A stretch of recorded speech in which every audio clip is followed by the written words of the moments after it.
The main human racial groups tend to have noticeable differences in skull shapes, so much so that it is often possible to identify the race of a given skull, just by looking at it.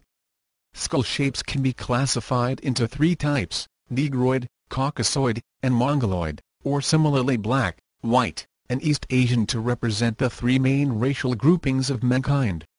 In fact, anthropologists, archaeologists and crime scene investigators do this all the time. To begin, African skulls tend to have larger rounder nose openings, rounder eye sockets and a more sloping facial profile, which from the side view results in the mouth region sticking out from the face more than that of the Asian or Caucasoid type. Caucasians tend to have long and narrow skulls with less pronounced cheekbones and more elongated chins. When compared to African skulls, Caucasians tend to have more triangular-shaped nose openings and somewhat squared eye openings. When compared to Asian or Mongoloid skulls, they are narrower and not flat-faced like the Asian skulls. Finally, East Asian or Mongoloid skulls tend to be short and broad, with wide cheekbones. North American, South American, Central American Indians, and Mexican mestizos are examples of people who generally fall into this Asian skull category. The anthropological term for these short broad skull type is brachycephalic. The oldest brachycephalic or Asian skulls found in the Americas are approximately 9,000 years old, whereas the oldest Caucasian or dolichocephalic skulls found in the Americas are from 9,000 to over 13,000 years old. This trend of the oldest human remains in the Americas being Caucasian and not of the wide Asian shape is actually widely known in the anthropological community. For example, Dr. George Gill, of the University of Wyoming is on the record stating, quote, "Examining these earliest remains shows me that some were Caucasian." End quote. Further, Dr. Sylvia Gonzalez, who led the radiocarbon dating research on the oldest human remains ever found in the Americas stated, quote, "It's quite possible that dolichocephalic or Caucasoid man existed in North America well before the native Indians." End quote. Again, two prominent researchers from mainstream universities saying that the oldest skulls in the Americas tend to be Caucasian in shape. There are of course many others in the scientific community who know this fact, although generally suppressed in the mainstream media. Although a craniometric analysis involves using multiple sophisticated measurements of the skull, and anthropologists can often easily determine racial group membership just by looking at the skull, anthropologists also have relatively simple ways of identifying the racial group to which a skull belongs. Here is an example from Wikipedia's craniofacial anthropometry section. Quote, "Imagine that you are handed a U.S. skull and asked to determine whether the person was white, black, or Asian, that is, Euro-American, African-American, or Asian American. Place the skull face down on a tabletop. Now try to rock it from side to side.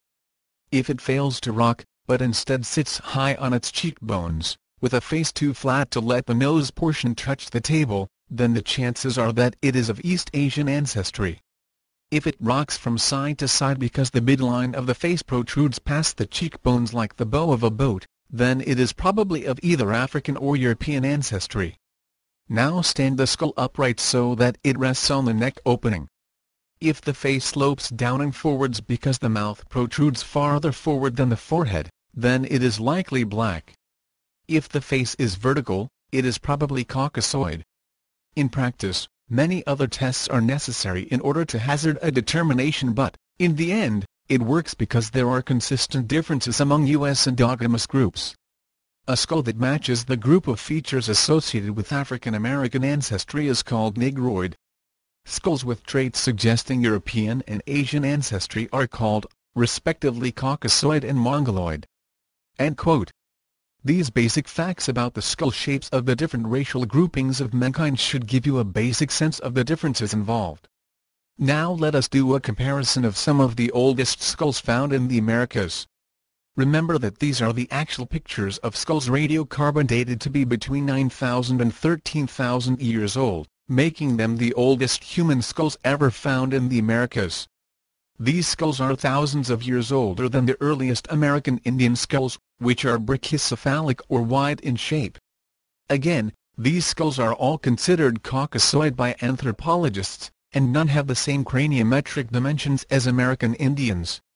As an exercise, use your own eyes to determine if these ancient American skulls appear most like the actual skulls of Caucasoid, Asian or Negroid peoples. The first skull is that of Kennewick man. It is more than 9,200 years old.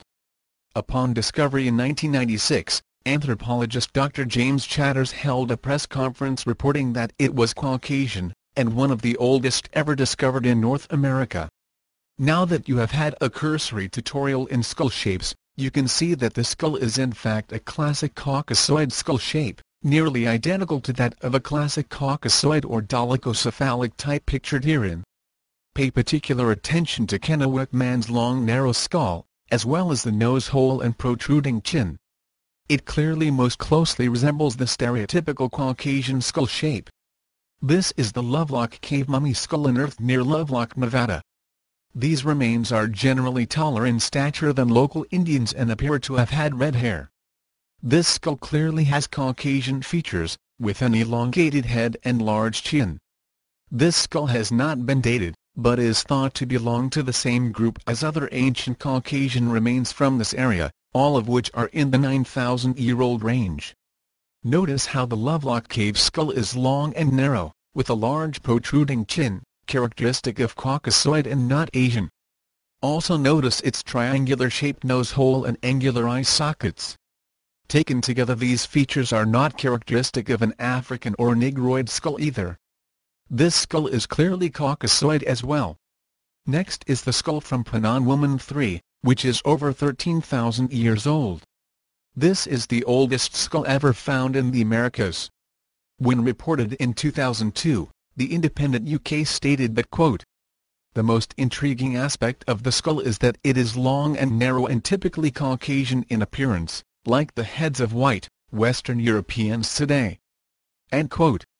Again, we have a narrow skull with a large protruding chin like a Caucasian. This skull does have larger cheekbones than the classic Caucasoid skull, but it has been determined by this research team that the skull is in fact not Mongoloid or Asian. Based on the skull, Dr. Sylvia Gonzalez, a Mexican-born archaeologist working at John Moores University as research leader investigating this and other similar skulls found in Mexico, reported in 2002, that her discovery lends weight to the highly contentious idea that the first Americans may have actually been Europeans.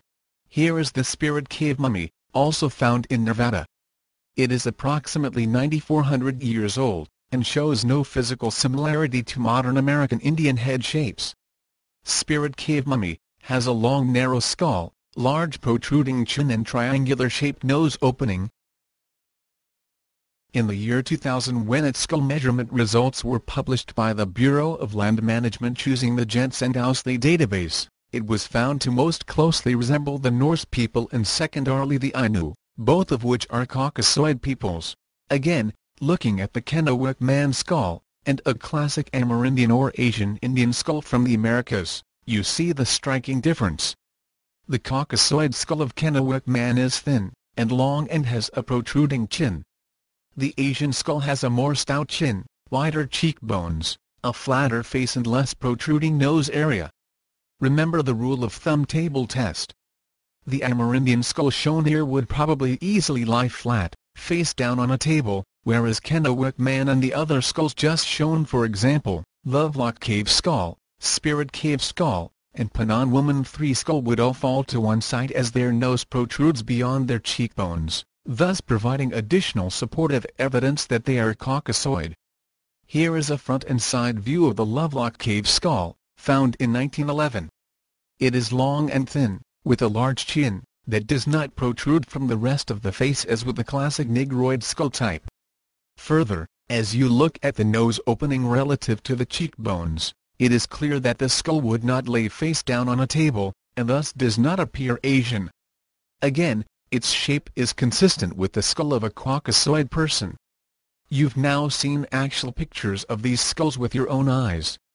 This is merely a sample of the many ancient Caucasoid skulls found in the Americas. Approximately 20 have been found to date, and radiocarbon dating shows that these ancient Caucasoid skulls are in fact older than any broad, wide skulls ever found in the Americas.